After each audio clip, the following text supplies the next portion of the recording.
సమ్మక్క సారక్క జాతర, మేడారం జాతర అనేది కేవలం ఒక ఉత్సవం మాత్రమే కాదు, అది గిరిజన సంస్కృతికి మరియు అన్యాయంపై జరిగిన పోరాటానికి ప్రతీక. ఆసియాలోనే అతిపెద్ద గిరిజన జాతరగా దీనికి పేరుంది. ఈ జాతర గురించి పూర్తి వివరాలు ఇక్కడ ఉన్నాయి. చారిత్రక నేపథ్యం: సుమారు 13వ శతాబ్దంలో కాకతీయ రాజుల కాలంలో మేడారం ప్రాంతాన్ని గిరిజన దొర పాగిడిద్ద రాజు పాలించేవారు.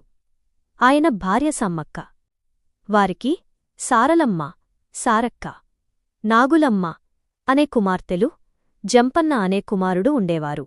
ఆ సమయంలో తీవ్రమైన కరువు వచ్చినందున ప్రజలు కప్పం పన్ను కట్టలేకపోయారు. దీనిని ధిక్కారంగా భావించిన కాకతీయ రాజులు మేడారంపై దండెత్తారు.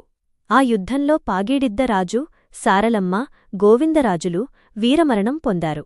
తన కొడుకు జంపన్న మరణవార్త విన్న సమ్మక్క యుద్ధరంగంలోకి దూకి వీరోచితంగా పోరాడింది. గాయపడిన సమ్మక్క చిలకలగుట్ట వైపు వెళ్లి మాయమైపోయింది. ఆమెను వెతుకుతూ వెళ్లిన అనుచరులకు అక్కడ ఒక కుంకుమ భరిణె కనిపించింది. అప్పటినుండి గిరిజనులు సమ్మక్కను దైవంగా పూజించడం ప్రారంభించారు. జాతర జరిగే విధానం: ఈ జాతర రెండేళ్లకొకసారి ద్వైవార్షికంగా మాఘశుద్ధ పౌర్ణమి రోజుల్లో జరుగుతుంది. ఇది ప్రధానంగా 4 రోజులపాటు సాగుతుంది. మొదటి రోజు కన్నెపల్లి నుండి సారలమ్మను గద్దెకు తీసుకువస్తారు. అలాగే పగిడిద్ద రాజును పూనుగొండ నుండి, గోవిందరాజును కొండాయి నుండి మేడారానికి తెస్తారు. రెండవ రోజు చిలకలగుట్ట నుంచి సమ్మక్కను భరిణె రూపంలో గద్దెపైకి తెస్తారు. ఈ సమయంలో భక్తుల పూనకాలు, శివసత్తుల విన్యాసాలు అద్భుతంగా ఉంటాయి. మూడవ రోజు సమ్మక్క, సారలమ్మ ఇద్దరూ గద్దెలపై కొలువుదీరుతారు. ఈరోజే భక్తులు అత్యధిక సంఖ్యలో తరలివచ్చి మొక్కులు చెల్లించుకుంటారు.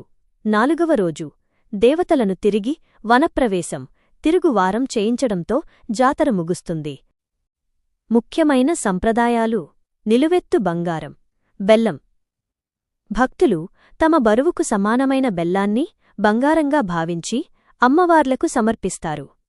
జంపన్నవాగు: జాతరకు వెళ్లే భక్తులు ముందుగా జంపన్నవాగులో స్నానం చేస్తారు.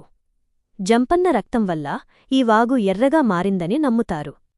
రూపంలేని దైవం: ఇక్కడ దేవతలకు విగ్రహాలు ఉండవు, కేవలం గద్దెలపై కుంకుమ భరిణెలను ఉంచి పూజిస్తారు. విశిష్టత: ఈ జాతరను తెలంగాణ కుంభమేళాగా పిలుస్తారు. కోట్లాది మంది భక్తులు ఎలాంటి ఆహ్వానం లేకుండానే భక్తితో మేడారానికి తరలివస్తారు. ఇది గిరిజన సంప్రదాయాలకు, ఆచారాలకు అద్దం పడుతుంది.